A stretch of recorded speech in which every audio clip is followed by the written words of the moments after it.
I slammed my hand on the a president's desk. Her papers went flying everywhere. Her eyes went wide. She couldn't believe it. The man she planned to kick out had just flipped the whole game. Just like that. In one move. 3 families before me. They gave up. They folded under her legal pressure. But not me. That old lakeside cabin my grandparents left me. It wasn't just about feelings. It wasn't just memories. It sat on the very land the HOA rented to operate. One land record. One bold move. And I tripled their rent fees overnight. The result? Her whole empire came crashing down. Would you have been brave enough to do the same? Let me start from the beginning. My name is Alex Thompson. I got my grandparents' cabin on Lake Morrison 3 years ago. This place has been in my family since 1952. That's when my grandfather built it with his own hands. He came back from Korea and wanted something peaceful. It's nothing fancy. Just a simple 2-bedroom log cabin. It has a wraparound porch that looks out over the lake. It's the kind of place where you can sit with your morning coffee. You watch the mist rise off the water. You listen to the birds calling. For 70 years, this cabin has been our family's safe place. A place where generations came together. Summer barbecues, fishing trips, lazy Sunday afternoons. 3 months ago, everything changed. That's when Karen Whitfield moved into the neighborhood. Now, I learned later that Karen wasn't just any retired person looking for a quiet lakeside community. She was a former lawyer. She had left her job in Chicago under some pretty bad circumstances. Word around town was that she had been involved in some kind of scandal at her old law firm. Nothing criminal, but enough to hurt her reputation badly.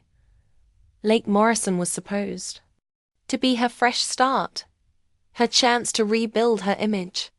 She wanted to become the queen bee of a small community, a place where she could flex her legal muscles. No big city people watching her every move. The first time I met Karen, she was standing at my front door. She had a clipboard in her hand, and she wore the kind of smile that predators have right before they attack. She was dressed perfectly. I later learned this was her intimidation uniform. A navy jacket with gold, buttons that screamed authority, matching pants and shoes that probably cost more than my monthly grocery budget. Her blonde hair was pulled back in a tight bun that stretched her face. She wore glasses that she kept taking off and cleaning when she wanted to make a point. "Good morning," she said. She stuck out her hand. It felt like shaking hands with a plastic dummy. "I am Karen Whitfield, president of the Lake Morrison Homeowners Association. I am here to discuss some urgent matters about your property." She handed me an official-looking document. It had the HOA letterhead that she designed to look as scary as possible. "Your cabin has been flagged for multiple violations of our community standards.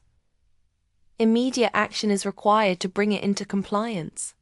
According to Karen, my cabin was breaking paint color rules, landscaping requirements, and building guidelines. Apparently, all structures had to maintain a certain look that matched with the community. The kicker? She was demanding I modernize the outside to match the contemporary styling of the newer homes, install professional landscaping, and paint the cabin in approved neutral colors. The total cost of her demanded improvements, somewhere north of $50,000. "Miss Whitfield," I said as politely as I could manage, "I appreciate your concern for the community, but this cabin was built in 1952, long before any HOA existed here. My understanding is that older structures are typically protected. They're exempt from newer regulations." Karen's smile never changed, but something cold flickered in her eyes. "Mr. Thompson," she replied in a voice that could have frozen the lake in July, "those old exemptions are subject to review and interpretation. As a former attorney, I can assure you that property rights are much more complicated than most people realize. As if that wasn't enough, she handed me 3 more documents. The first was a $200 fine for appearance violations. She claimed they had been ongoing since she took office. The second was a notification of mandatory daily inspections. They would continue until my property was brought into compliance. The third was a summons to attend an emergency HOA meeting. It was scheduled for the following evening. My case would be presented to the full board for disciplinary action.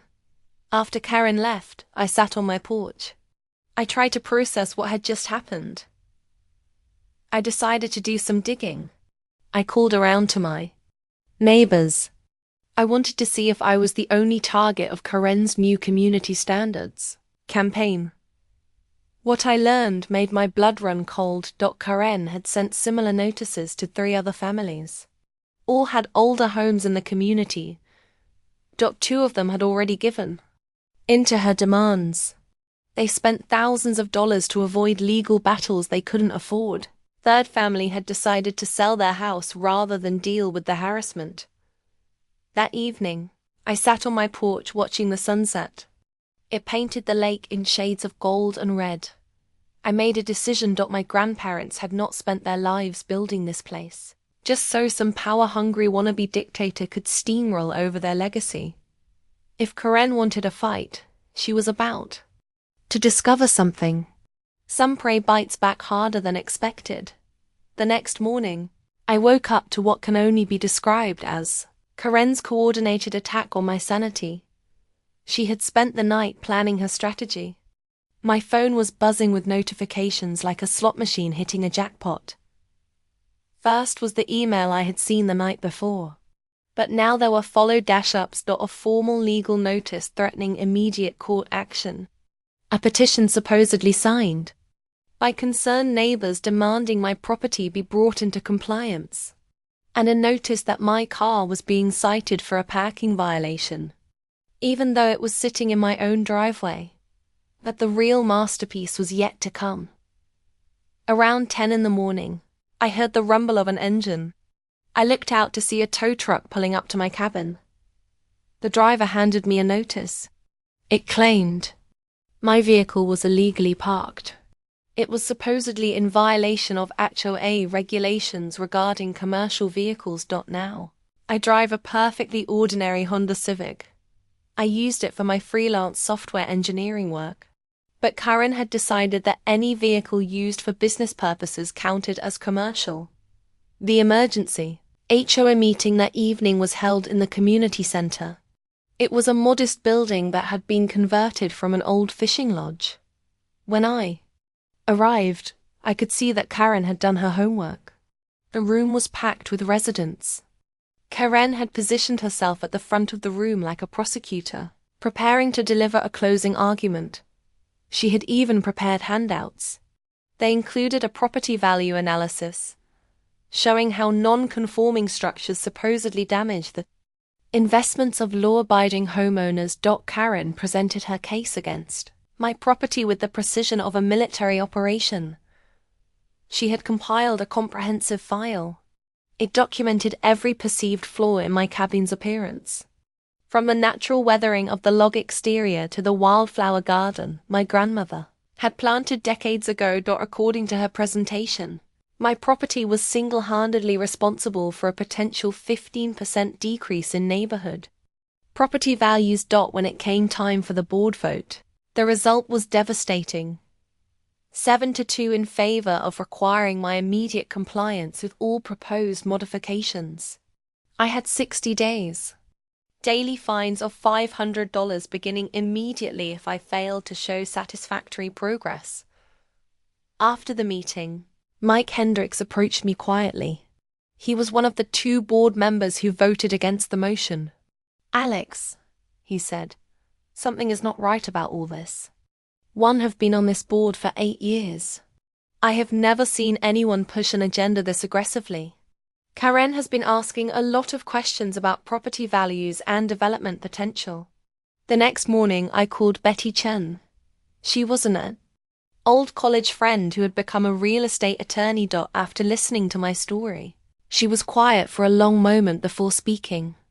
"Alex," she said, "what you are describing sounds like a pattern I have seen before. Have you checked to see if your property has any special characteristics that might make it more valuable than just its location?" Betty agreed to research the legal standing of my property. She would also check the validity of the HOA's demands. What she found was both encouraging and revealing. First, she confirmed that my cabin was indeed protected as a pre-existing structure. The HOA covenant specifically exempted properties that predated the association. But more importantly, she discovered that Karen had attempted similar tactics in 2 other communities over the past 5 years. She targeted properties with unique characteristics or valuable locations. Betty's final words before hanging up were both scary and promising. "Alex," she said, "there is something about your property that Karen is desperately trying to hide. I need to do more research. But I think you might be sitting on something that could turn this whole situation on its head." Betty called me back 3 days later with news that changed everything. Her voice had the barely contained excitement of a treasure hunter who had just struck gold. "Alex," she said, "you need to sit down for this. I have been digging through the historical records of your property. What I found is going to blow your mind. Your cabin is not just protected as a pre-existing structure. According to the original deed and county records, your property sits on a water easement that dates back to the 1800s. And more importantly, you own the exclusive rights to the natural spring that supplies water to the entire Lake Morrison community." As Betty explained what this meant, I realized that my family's property was far more powerful than anyone had imagined. The original deed included mineral and water rights. They extended far beyond the visible boundaries of our property. The natural spring that fed into Lake Morrison came from underground sources. They ran directly beneath my cabin. The historical easement gave my family permanent and exclusive access to those water rights. What made this discovery even more incredible? Karen knew about the water rights, but she had been banking on my ignorance to steamroll over them. Betty had found evidence that Karen had done extensive research into the property records before launching her campaign against me. She had even talked with a geological survey company about the water sources in the area. As if the universe was determined to prove that timing is everything, Karen chose that same week to escalate her harassment campaign. It reached levels that bordered on crazy. She began showing up at my property for daily inspections, armed with a clipboard and a camera, documenting every perceived violation she could make up. One morning, I found her measuring the height of my grass with a ruler. She claimed it exceeded HOA standards by ½ an inch. She even tried to fine me for the natural weathering of my log cabin.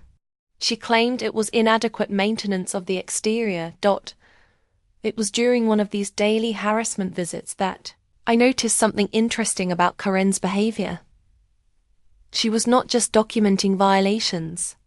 She was studying my property with the intensity of someone conducting a geological survey. I caught her taking pictures of areas that had nothing to do with HOA violations, particularly around the old stone foundation where my grandfather had built the cabin. That afternoon, I decided to do some investigating of my own. I contacted Tom Rodriguez. He was a geological surveyor whose company had done work in the area. I asked him to come take a look at my property. When he arrived with his equipment and started testing the natural spring behind my cabin, his reaction was immediate and telling. "Alex," he said, shaking his head in amazement, "I have surveyed dozens of properties around this lake.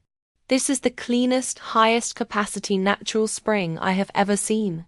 Tom went on to explain that the spring was fed by an underground water source. It made the spring virtually inexhaustible. The water quality was so pure that it barely needed filtering. More importantly, He confirmed that the spring was indeed the primary source for the community's water supply.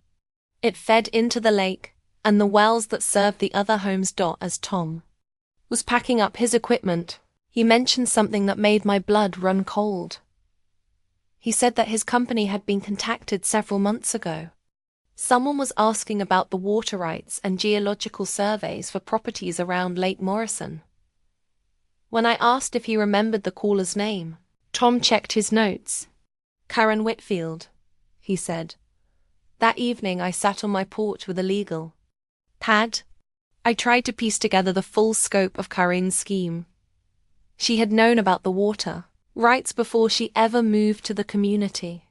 Her entire campaign against me was designed to either force me off the property or compromise my legal standing enough to challenge my ownership of those rights. The next morning, my phone rang with a call that would set the final phase of this war in motion. The caller introduced himself as a representative of Lakeshore Development Corporation. He wanted to discuss a very lucrative opportunity regarding my property. The meeting with the Lakeshore Development representative took place at a coffee shop in town, neutral territory where I could control the situation and record everything legally. The man who showed up was exactly what you would expect from a resort development company. Expensive suit, practiced smile, the kind of confidence that comes from years of convincing people to sell their family heritage for a fraction of its true value. He introduced himself as David Morrison. He launched into a presentation that he had given dozens of times before. David's pitch was smooth and well practiced. But what made it interesting was not what he said. It was what he accidentally revealed. According to his presentation, Lakeshore Development had been planning a luxury resort complex on Lake Morrison for over 2 years. They had already secured agreements with the majority of property owners in the area. When I pressed David about the specifics of these existing agreements, he pulled out a folder full of contracts and maps. They painted a very different picture than the one he was selling. According to his documents, Karen Whitfield had signed an agreement as HOA president. It granted Lakeshore Development exclusive access to lakefront areas and water rights for the entire community. The problem was that Karen had no legal authority to make such agreements. The contracts included signatures and approvals for property rights that she simply did not possess. More damaging still, the contract showed that Karen had already received substantial advance payments. They were for guaranteeing the removal of existing obstacles to development. The smoking gun came when David casually mentioned that the biggest challenge to the project was a single property owner, someone who was refusing to cooperate with the community improvement initiatives. Showed me architectural plans for the resort. They specifically marked my cabin as a structure to be removed for the main lodge construction. He had a purchase offer that was designed to pressure me into selling far below market value. But the most revealing moment came when David started discussing the water access arrangements. He explained that Lakeshore had conducted extensive geological surveys. They determined that the natural spring system around Lake Morrison was ideal for supporting a large resort operation.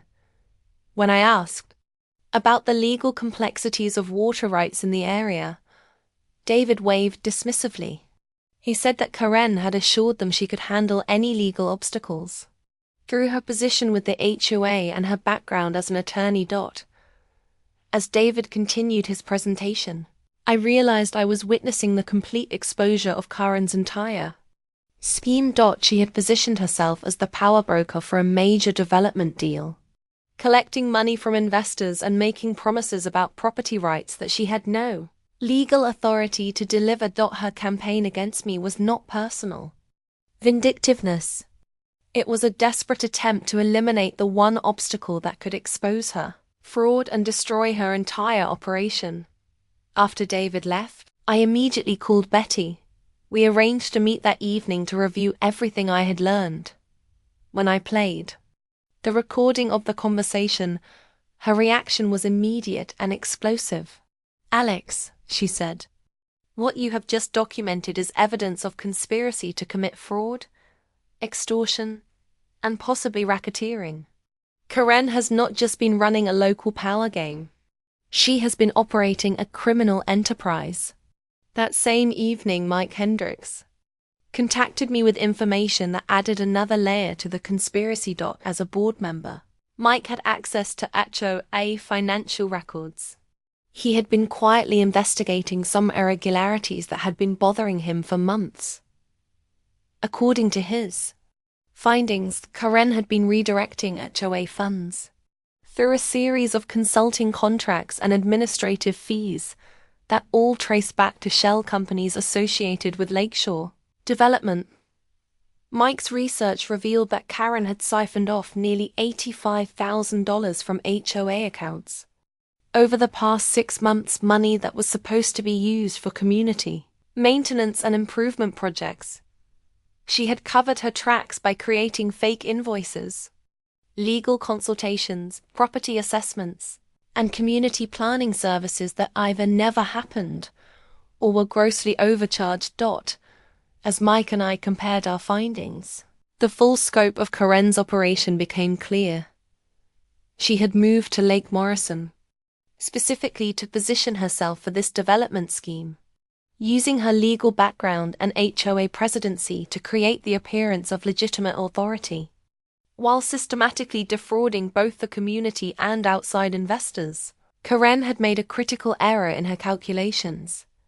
She had assumed that she could intimidate me into submission before anyone discovered the true legal and financial complexities of what she was attempting. The call from the County Water Authority came on a Tuesday morning. It would forever change the balance of power in Lake Morrison. The official on the other end of the line spoke with the careful precision of someone delivering news that could reshape entire communities. "Mr. Thompson," he said, "we have completed our review of the historical water rights associated with your property. I think you need to understand the full scope of what you legally control. According to our records and the geological surveys we have conducted, you hold primary water rights, not just for your immediate property, but for the entire underground water system that feeds Lake Morrison and supplies the surrounding community." As the Water Authority official explained the details, I realized that my family's property was far more powerful than even Betty had initially discovered. The original deed from the 1800s had granted my ancestors not just access to the natural spring. It gave them legal control over the underground water sources that fed the entire region. Under current state water law, this meant I had the authority to regulate usage, charge fair market rates for access, and even restrict supply if necessary, to protect the long-term sustainability of the underground water source. My response was swift, strategic, and devastating. That afternoon, I had Betty draft an official notice to the Lake Morrison HOA. It was regarding water usage assessments and regulatory compliance. The notice explained that as the primary rights holder for the community's water supply, I was implementing a fair market rate structure for water access. It would bring the community into compliance with state regulations regarding water source management. The new rate would be $150 per month per household, effective in 30 days. The reaction was immediate and explosive. Within hours of receiving the notice, Karen was pounding on my door. She had the kind of desperation that comes from watching your entire world collapse in real time.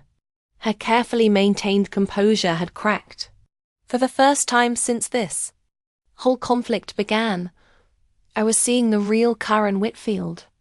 Not the polished legal predator she pretended to be, but the real fireworks came that evening. Karen called an emergency HOA board meeting to address what she described as a crisis threatening the entire community. She had expected to rally the board and residents against me, positioning herself as the protector of community interests against my unreasonable demands. What she had not anticipated was that Mike Hendricks had spent the past week quietly sharing his financial research with other board members. The meeting quickly turned into chaos. Karen found herself defending multiple fronts simultaneously. Board members were demanding explanations for missing HOA funds. Residents were panicking about the water usage fees.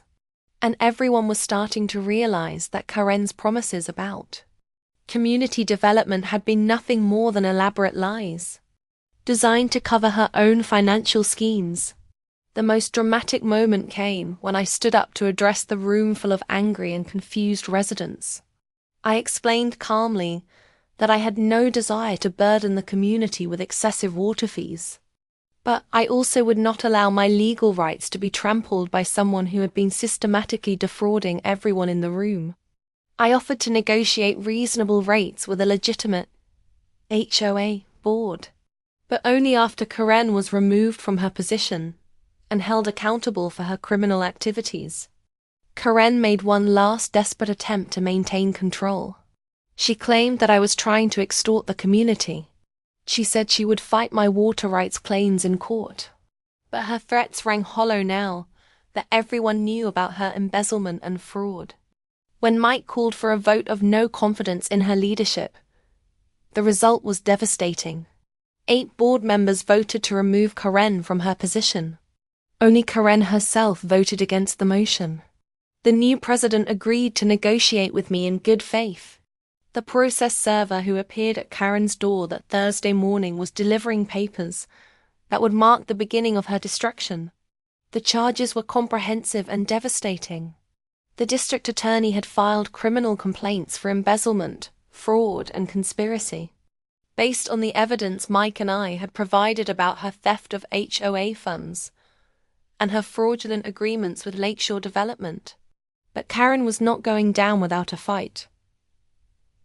Her response was as desperate as it was predictable.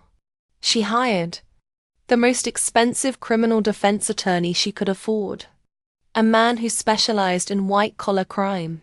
He had a reputation for using procedural delays and legal technicalities to minimize his client's consequences.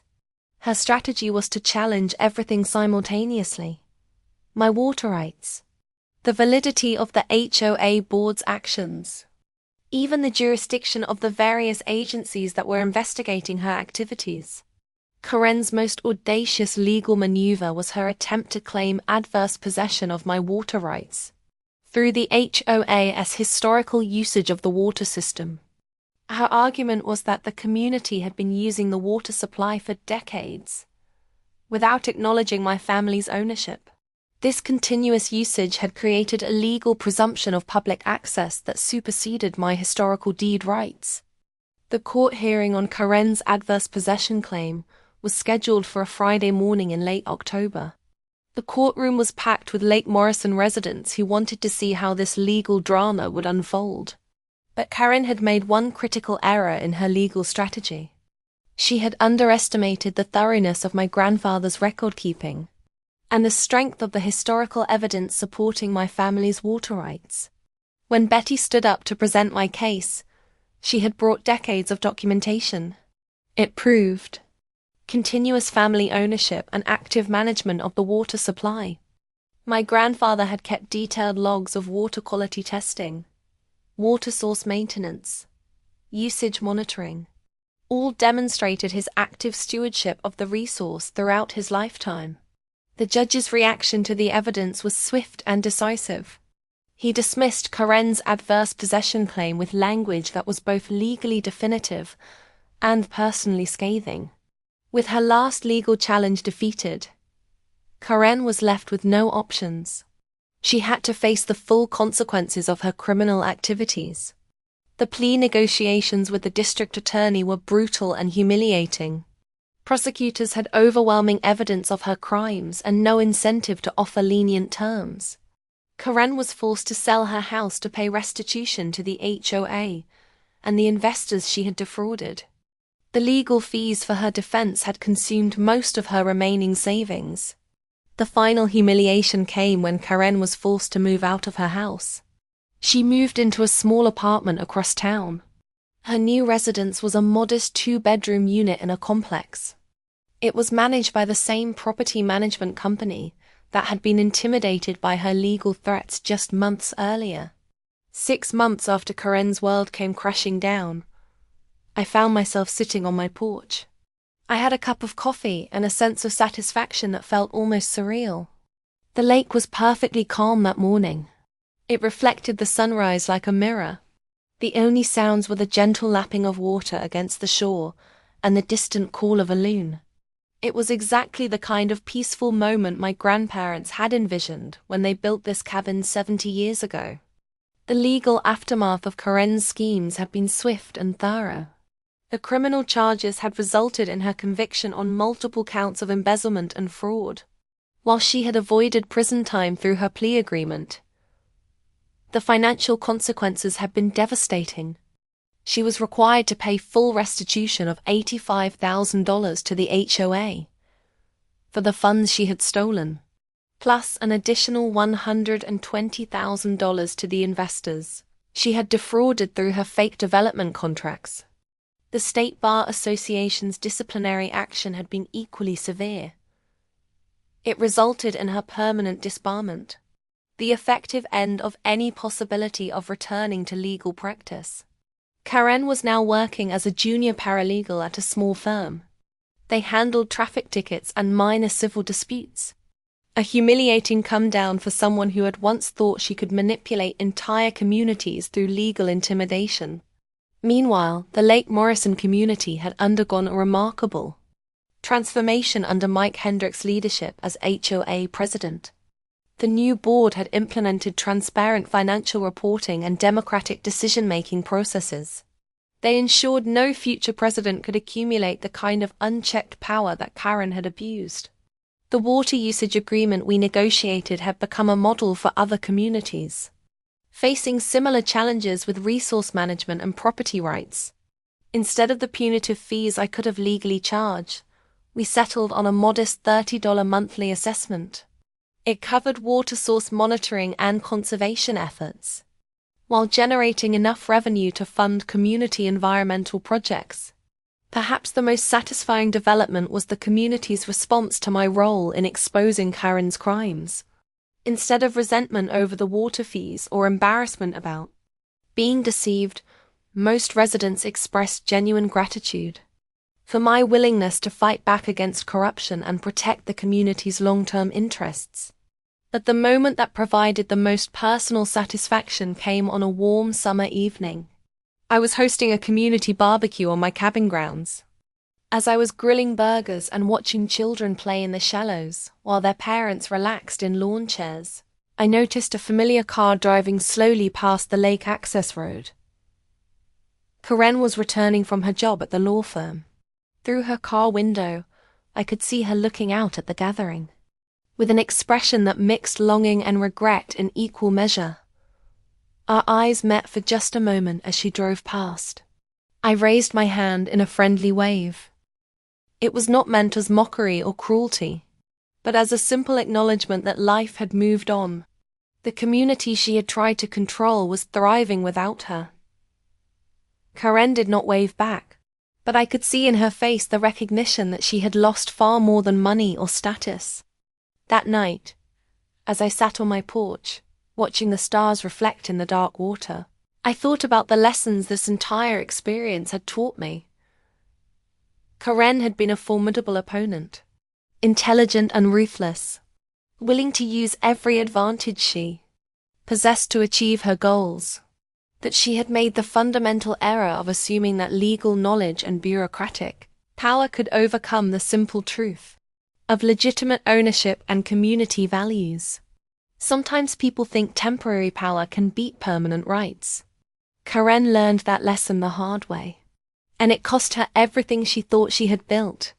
I am still here on my deck looking out at the same lake my grandparents fell in love with 70 years ago.